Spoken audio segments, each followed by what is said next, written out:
Hello guys, my name is Prashant, या GA educator. आप सभी का स्वागत है हमारे जनरल इकोनॉमी के सेशन में।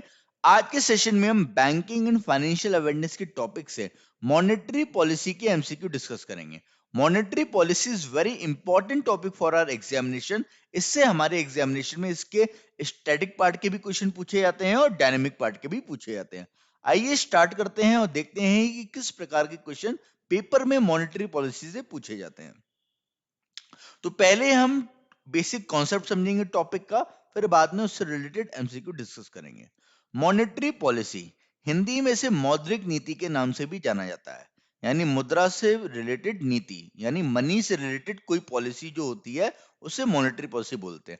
अब कंट्री में जो मनी से रिलेटेड पॉलिसी, यानी मनी के रेगुलेशन के, मनी के मैनेजमेंट से रिलेटेड जो पॉलिसी बनाएगा, वो कौन बनाएगा? वो कंट्री का सेंट्रल बैंक बनाएगा। हमारी कंट्री का सेंट्रल बैंक कौन है? आरबीआई। तो हमारी कंट्री में जो मॉनेटरी पॉलिसी बनाता है वो आरबीआई बनाता है। हर कंट्री का सेंट्रल बैंक अपनी कंट्री में मॉनेटरी पॉलिसी बनाता है। अब ये मॉनेटरी पॉलिसी बनाने का ऑब्जेक्टिव क्या होता है? तो ऑब्जेक्टिव जो होता है इस पॉलिसी को बनाने का, वो होता है economic growth and economic stability, यानी आर्थिक विकास और आर्थिक स्थिरता। तो कंट्री के आर्थिक विकास के लिए जो रिस्पॉन्सिबल है वो कंट्री का सेंट्रल बैंक है। तो कंट्री का जो सेंट्रल बैंक है, ये अपनी मॉनेटरी पॉलिसी में इस तरीके से इस पॉलिसी को बनाता है कि कंट्री की जीडीपी बढ़े और कंट्री में अनएम्प्लॉयमेंट कम हो। तो कंट्री की अर्थव्यवस्था को सुचारू रूप से चलाने के लिए आरबीआई मॉनेटरी पॉलिसी बनाता है। दूसरा है इकोनॉमिक स्टेबिलिटी, यानी आर्थिक स्थिरता। आर्थिक स्थिरता कैसे लाना? यानी कंट्री में प्राइस स्टेबिलिटी लाना।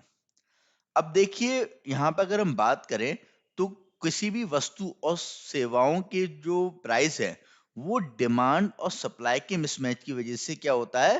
प्राइस बढ़ते और घटते हैं। अगर मार्केट में डिमांड ज्यादा है, सप्लाई कम है, तो क्या होगा? प्राइस बढ़ेंगे। डिमांड कम है, सप्लाई ज्यादा है, तो प्राइस क्या होंगे? घटेंगे। तो प्राइस का बढ़ना, अगर प्राइस बढ़ रहे हैं एक हद तक तो ठीक है, लेकिन अगर ज्यादा बढ़ रहे हैं, एक पर्टिकुलर परसेंटेज से ऊपर जा रहे हैं, तो वहां पर यह आरबीआई अपनी मॉनेटरी पॉलिसी से इन प्राइस को कंट्रोल करता है। क्योंकि अगर प्राइस एक पर्टिकुलर परसेंटेज से ज्यादा बढ़ेंगे, तो ऑब्वियस ये बात है वो कंज्यूमर के लिए हार्मफुल होगा। जो कंज्यूमर जो पैसे खर्च कर रहा है उसके लिए हार्मफुल होगा। उसे पहले कोई चीज 10 रुपए की मिल रही होगी, अगर प्राइस ज्यादा परसेंटेज बढ़ गया, मान लो 20 रुपए हो गया, वो उसके लिए क्या होगा? हार्मफुल होगा। तो जब प्राइस बढ़ते हैं तो that is known as inflation. तो इन्फ्लेशन को कंट्रोल करने के लिए आरबीआई मॉनेटरी पॉलिसी बनाता है। ठीक है। और प्राइस अगर कम हो रहे हैं मार्केट में, प्राइस कम हो रहे हैं, मान लो 10 से 5 हो गए या 5 से 2 हो गए, तो प्राइस का कम होना क्या होता है? डिफ्लेशन, यानी मंदी। तो प्राइस कम होना भी अच्छा नहीं होता है। एक पर्टिकुलर परसेंटेज के बाद अगर प्राइस फॉल डाउन होते हैं तो वो भी इकोनॉमी के लिए हार्मफुल होते हैं, और वो प्रोड्यूसर के लिए हार्मफुल होते हैं, जो सेलर होता है उसके लिए हार्मफुल होते हैं। तो प्राइस मार्केट में स्टेबल रहे, इसे जो इंश्योर करता है आरबीआई, वो अपनी मॉनेटरी पॉलिसी के थ्रू करता है। तो price stability is also very important factor for RBI. ठीक है। तो आरबीआई अपनी मॉनेटरी पॉलिसी से कंट्री में इन्फ्लेशन और डिफ्लेशन को भी कंट्रोल करता है। तो आरबीआई की जो मॉनेटरी पॉलिसी है, इसका टूल क्या है? ये इन्फ्लेशन और डिफ्लेशन को कंट्रोल कैसे करता है? तो और जीडीपी को बढ़ाना, अनएम्प्लॉयमेंट को कम करने का टूल, यानी ये जो इकोनॉमिक, जो इसकी रिस्पॉन्सिबिलिटी है, वो अपनी इस इकोनॉमिक रिस्पॉन्सिबिलिटी को कैसे फुलफिल करता है? तो आरबीआई के पास जो टूल है वो है इंटरेस्ट रेट। इंटरेस्ट रेट, ब्याज दर। तो अपने उन ब्याज दरों की मदद से, ये वो ब्याज दरें हैं जिन ब्याज दर पे वो मार्केट में बैंकों को या अदर वित्तीय संस्थाओं को लोन देता है।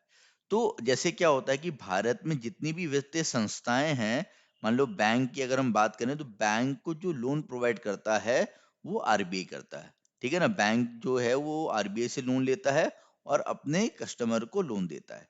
तो ये जो लोन बैंकों को मिल रहा है आरबीआई आरबीआई से, तो आरबीआई जो ब्याज दर दे रहा होता है, मान लीजिए आरबीआई ने ब्याज दर रखी है 6%, तो बैंक अपने कस्टमर को 8% पे देगा। ठीक है। आरबीआई ने ब्याज दर कर दी 5%, तो बैंक ने कस्टमर की ब्याज परसेंट कर दी 7%। आरबीआई ने 7% कर दी, तो बैंक ने 9% कर दी। ठीक है। तो कहने मतलब ये है कि बैंक एक अपना सर्टन पर्टिकुलर प्रॉफिट उसमें ऐड करता है, जिस रेट पे उसे आरबीआई से मिल रहा है उस पे कुछ पर्टिकुलर परसेंटेज ऐड करता है अपने प्रॉफिट का और कस्टमर को देता है। तो इस तरीके से यहाँ पे अगर बात करें, इन परसेंटेज को बढ़ाने और घटाने से मार्केट में महंगाई और मंदी को कंट्रोल किया जाता है। अगर मार्केट में महंगाई है तो इंटरेस्ट रेट बढ़ाए जाते हैं। अगर मार्केट में महंगाई है तो अगर हम बात करें इन्फ्लेशन को अगर कंट्रोल करना हो, महंगाई को कंट्रोल करना हो, तो महंगाई को कंट्रोल करने के लिए ब्याज दर जो होती है, इंटरेस्ट रेट जो होते हैं, वो बढ़ाए जाते हैं। यानी अगर आरबीआई ने ये 6 से 7 कर दिया और बैंकों ने 8 से 9 कर दिया, तो आरबीआई चाह रहा है कि मार्केट में ज्यादा लोन ना जाए। तो ऑब्वियस सी बात है, जब 9% हो जाएगा, यानी परसेंटेज बढ़ जाएगा, तो जहां पहले 8% पे कस्टमर लोन ले रहा था, अब 9% पे बहुत सारे लोग अफोर्ड नहीं करेंगे या बैक हो जाएंगे। तो वहां मार्केट में मनी सप्लाई कंट्रोल होगी। इसी तरीके से अगर मार्केट में डिफ्लेशन यानी मंदी को कंट्रोल करना है, आरबीआई चाह रहा है कि लोग लोन लें, लोग मार्केट में पैसा खर्च करें, लोग डिमांड करें, क्योंकि डिमांड के कम होने की वजह से मार्केट में समस्या आई है ना। तो आरबीआई चाह रहा है कि मार्केट में डिमांड हो, तो यहाँ पर आरबीआई अपने रेट कम कर देगा, बैंक अपने रेट कम कर देगा, और मार्केट में क्या होने लगी, डिमांड लोन की बढ़ने लगेगी। ठीक है। तो डिफ्लेशन को कंट्रोल करने के लिए इंटरेस्ट रेट जो होते हैं वो क्या किए जाते हैं, कम किए जाते हैं। आई होप आपको ये क्लियर हो गया होगा। तो ये बेसिक कॉन्सेप्ट है मॉनेटरी पॉलिसी को बनाने का। ये अपने ऑब्जेक्टिव को अचीव करने के लिए इस तरीके से आरबीआई कार्य करता है। हमारे यहाँ जो कंट्री में मॉनेटरी पॉलिसी आती है वो बाय मंथली आती है। बाय मंथली मतलब हर 2 महीने में मॉनेटरी पॉलिसी रिव्यू किया जाता है और देखा जाता है मार्केट की जिस तरीके की सिचुएशन होती है उसके बेसिस पे डिसीजन मेकिंग की जाती है। आइए अब देखते हैं हम एमसीक्यू को। तो पहला क्वेश्चन है, who regulates monetary policy in India? Country में मॉनेटरी पॉलिसी को रेगुलेट कौन करता है? हमें इसका आंसर अच्छे से पता है, था reserve bank of India.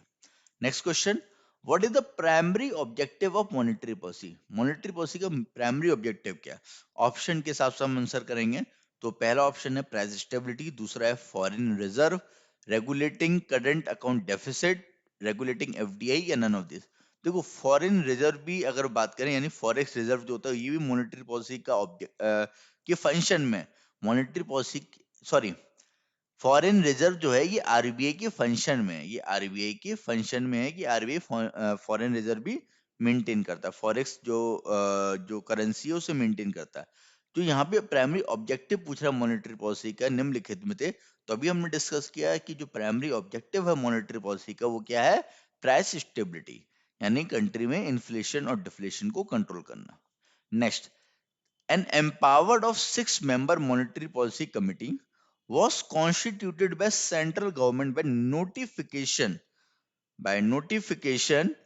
in the official gazette after amending RBI act 1934 by. तो क्या हुआ था कि अभी जो ये मॉनेटरी पॉलिसी बनाई जाती है, तो मॉनेटरी पॉलिसी जो बनाई जाती है ये मॉनेटरी पॉलिसी कमेटी द्वारा बनाई जाती है, एमपीसी द्वारा, मॉनेटरी पॉलिसी कमेटी द्वारा मॉनेटरी पॉलिसी कंट्री के लिए बनाई जाती है। अब ये जो एमपीसी का गठन है ये कब हुआ था? ये हुआ था ये हुआ था किस एक्ट के तहत हुआ था? तो ये जो हुआ था ये हुआ था द फाइनेंस एक्ट 2016। एमपीसी का जो गठन हुआ था वो सितंबर 2016 में हुआ था। तो सितंबर 2016 में यहाँ पर इसे स्टैब्लिश किया गया था विद कौन से एक्ट के तहत? द फाइनेंस एक्ट 2016 के तहत। तो ये भी बहुत बेसिक क्वेश्चन है, बहुत इंपॉर्टेंट क्वेश्चन है जो पेपर में आता है और बच्चों को नहीं पता होता कई बार, तो वो गलत आंसर लगाए जाते हैं। तो यहाँ पे आरबी एक्ट 1934 को अमेंड करके वहां पे फाइनेंस एक्ट 2016 के तहत एमपीसी की स्थापना की गई। ठीक है। अब नेक्स्ट क्वेश्चन देखते हैं, who is the chairperson of the 6 member of monetary policy committee?